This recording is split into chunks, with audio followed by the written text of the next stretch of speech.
दोस्तों नमस्कार। आज के अंक में बात करेंगे एक्सपीओ के बारे में। एक्सपीओ धमाका तो करने वाली है, लेकिन कितना बड़ा करेगी उसके बारे में आपसे चर्चा करेंगे। और जो आजकल हर ग्रुप में चल रहा है उसके बारे में बात करेंगे, उसको रिलेट करेंगे एक्सपीओ के धमाके से। लेकिन सबसे पहले तो मैं आपको अपना इंट्रोडक्शन दे देता हूँ। नमस्कार, मैं हूँ आपका होस्ट एंड दोस्त अमित वत्स और आप देख रहे हैं पक्की खबर। दोस्तों डिस्क्लेमर, हम यहाँ किसी कंपनी या प्लान को प्रमोट नहीं कर रहे हैं। हमारा मकसद यहाँ इन्फॉर्मेशन देना है जो हमें प्रिंट मीडिया या कंपनी से जुड़े लोगों के माध्यम से प्राप्त होती है। तो प्लीज़ जो भी वीडियो यहाँ दिखाई जा रही है उसका यूज इन्फॉर्मेशन पर्पज़ के लिए करें। किसी पर रिजल्ट पर पहुँचने से पहले आप अपने लेवल पर रिसर्च करें, एनालिसिस करें और अपने विवेक से काम लें। अब चलते हैं टॉपिक की तरफ। दोस्तों आज तारीख है 22 फरवरी जब मैं ये वीडियो बना रहा हूँ। आपको 23 तारीख को शायद वीडियो देखने को मिलेगा। लेकिन दोस्तों पिछले 4-5 दिन से लगातार एक बात तो कंफर्म हो रही है कि अमाउंट तो आने वाला है। क्योंकि हम लगभग मैं देखता रहता हूँ, मीटिंग्स ज्वाइन करता हूँ, जब भी समय लगता है अलग अलग ग्रुप्स बने हुए हैं और अलग अलग तरह की बातें की जाती हैं। हर ग्रुप्स में एक बात तो कंफर्म की जा रही है कि अमाउंट तो मिलने वाला है। बहुत सारे ग्रुप्स में वो आदमी जुड़े हुए हैं जो टॉप मैनेजमेंट के साथ संपर्क में हैं लगातार, जो एडमिन्स रहे हैं या जो यूट्यूबर साथी भी हैं जो बड़े बड़े चैनल चला रहे हैं, वो भी ग्रुप्स में जुड़े हुए हैं। सबका एक बात सबके मुंह से बार बार निकल के आ रही है कि अमाउंट तो मिलेगा।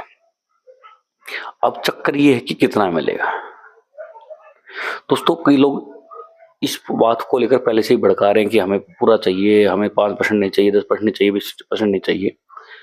देखो दोस्तों, पहले तो कंपनी एक लेवल पे खड़ी थी जहाँ से उसके साथ षड्यंत्र हुआ, उसकी कहानी आप लोगों ने सुन ली होगी। कैसे किसी पुलिस वाले के साथ या जो प्रशासन का आदमी है उसके साथ कुछ डिस्प्यूट्स हुई है, जिसके कारण सारी चीज़ों को आगे बढ़ाया गया। और ये बात मैंने पहले भी कही थी, कंप्लेंट दर्ज नहीं हुई है।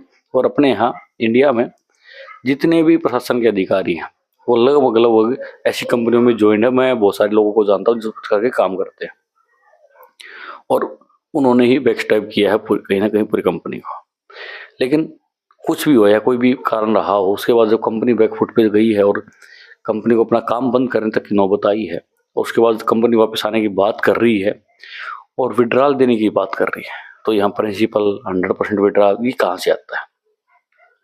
मेरे हिसाब से अगर कंपनी 20%, 25% या 10% विड्रॉल भी देती है, जो आपका पुराना अमाउंट है उसको, और डेली का जो आपका वीकली आता था वो स्टार्ट करती है, तो भी मेरे हिसाब से बहुत ही पॉजिटिव कदम रहने वाला है।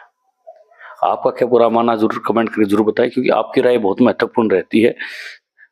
क्योंकि आप जो कमेंट्स करते हैं वो जो बड़े बड़े हमारे लीडर्स लोग हैं वो भी देखते हैं, और हो सकता है कि मैनेजमेंट भी इसको कहीं ना कहीं देखती हो, या जब आप कमेंट करोगे तो हो सकता है तब देखने लगेगी कि जो आम जो कम्युनिटी है, जो बड़े बड़े टॉप लीडर्स हैं, जो ग्रुप चला रहे हैं, उनके अलावा जो कम्युनिटी है उसका क्या कहना है। हालांकि जब हम ये बातें कर रहे हैं कि देगी, तो हम ये दावा नहीं करी कि देगी, लेकिन अगर देती है तो की बात है। तो मेरे हिसाब से एक कहावत है कि भागते चोर की लंगोटी अच्छी।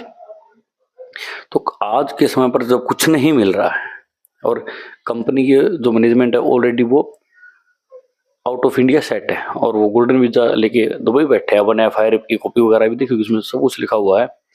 तो आउट ऑफ रिच तो आज भी है, उसके बाद भी अगर वो देने की बातें कर रहे हैं तो वो कुछ ना कुछ तो अमाउंट तो देंगे। देखो कहीं ना कहीं कंपनी को नुकसान तो हुआ ही है।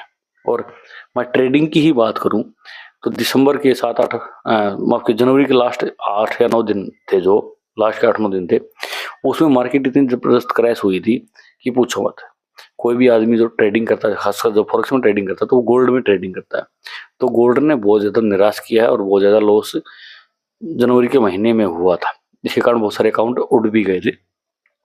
तो कहीं ना कहीं ये जरूरी नहीं है कि कंपनी ने पिछले 2 महीने में प्रॉफिट ही कमाया हो। अब ये चीज़ें तो क्लियर हो ही गई है कि कंपनी रशियन नहीं थी, और जो फंड मैनेजर वगैरह बैठे थे उसको लेकर भी अब डाउट ही क्लियर हो चुका है। तो कहीं ना कहीं जो ट्रेड करने वाले हैं वो हमारे ही मैनेजमेंट के आदमी हैं, और उनके साथ जो एसोसिएट्स लोग जुड़े हैं वो हो सकते हैं। तो कितना अमाउंट कंपनी के पास जुड़ा है, कितना बचा है, उसके बारे में कहना सही नहीं रहेगा, क्योंकि तो कंपनी जब आएगी और जब मैनेजमेंट लोग सामने आके बातें करेंगी तब उसका चीज़ें क्लियर हो पाएंगी। लेकिन कहीं ना कहीं जब कंपनी देने की बात कर रही है, वो 20% देती है, 25% देती है, तो एक सराहनीय कदम है, उसको एक्सेप्ट करना चाहिए, उसके ऊपर किंतु परंतु नहीं लगाना चाहिए, क्योंकि काम आगे चलेगा, लोग आगे जुड़ेंगे तो प्रॉफिट दोबारा जनरेट होगा, और जो लाखों करोड़ों का पेमेंट पहले आता था वो फिर से आने लगेगा। लेकिन अगर आप ऐसे नेगेटिव बातें करते रहेंगे या फैलाते रहेंगे तो कौन जुड़ेगा। इसके जब परसेंटेज विड्रॉल की बात सामने आती है तो कुछ लोग कहते हैं कि 100% चाहिए, अगर किसी ने 5 या 10 हज़ार लगा रखे हैं उसको क्या मिलेगा।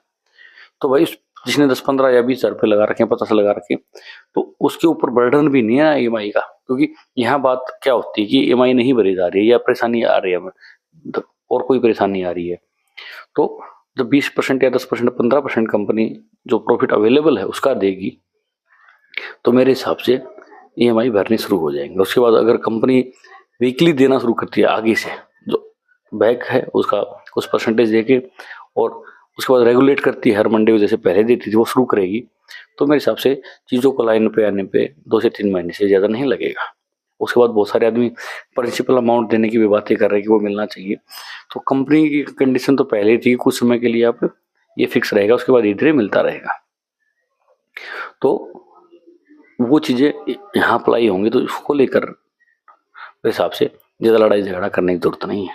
हालांकि बहुत सारे ऐसे शेयर्स थे या ऐसे कुछ फंड्स थे जिसको मैं 4 या 5 महीने में 100 गुना 1000 गुना तक की कुछ ऐसी बातें सामने आई थी, उन पे मेरे हिसाब से उतना जल्दी आपको राहत नहीं मिल पाएगी जितना बाकी के काम पे होगी। लेकिन कंपनी को कम से कम जो कम प्रॉफिटेबल थे या जो EMI वाले जो भाई साहब हैं उनका ध्यान रखते हुए इतनी मात्रा में, तो ये इतना परसेंटेज तो पहले दिन से विड्रॉल देना चाहिए कि लोगों को अपनी EMI जो है, अपना घर का जो खर्चा है वो चलता रहे। आपका इस पूरे मुद्दे पर क्या मानना है प्लीज कमेंट करके जरूर बताएं।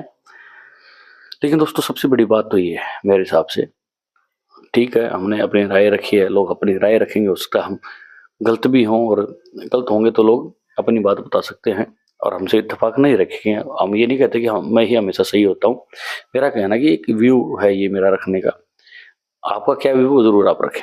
लेकिन सबसे बड़ी बात यह है कि आज के समय पर हर कोई ये मानने को तो तैयार है कि XPO इज कमिंग बैक, और ये मेरे हिसाब से अपने आप में एक बहुत बड़ी बात है।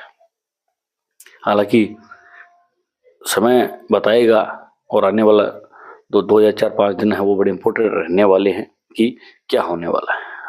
हालांकि 28 से पहले वेबसाइट पे जो डोमेन है उसके ऊपर हलचल तो देखी जा रही है। मैंने वीडियो बनाई जिसमें मैंने बताया था कि कैसे नए वॉलेट्स ऐड किए जा रहे हैं, उसके बाद भी कुछ नई हलचल आई हैं, हुई हैं, उनके बारे में आपसे चर्चा करेंगे नेक्स्ट वीडियो में। लेकिन आज के अंक में इतना ही। मैं आपके लिए क्वेश्चन छोड़ के जा रहा हूँ कि आपका क्या मानना है कि कुछ परसेंटेज के साथ और जो रेगुलर प्रॉफिट पहले आता था उसके साथ शुरुआत करनी चाहिए, 100% का ऑप्शन देना चाहिए। कमेंट करें, जरूर करें। तो मिलेंगे आपसे नेक्स्ट अंक में नई जानकारी के साथ। तब तक के लिए अगर आपको ये वीडियो हमारी अच्छी लगी हो तो लाइक करें, शेयर करें, चैनल को सब्सक्राइब कर दें और बेल आइकन दबा लें। नमस्कार।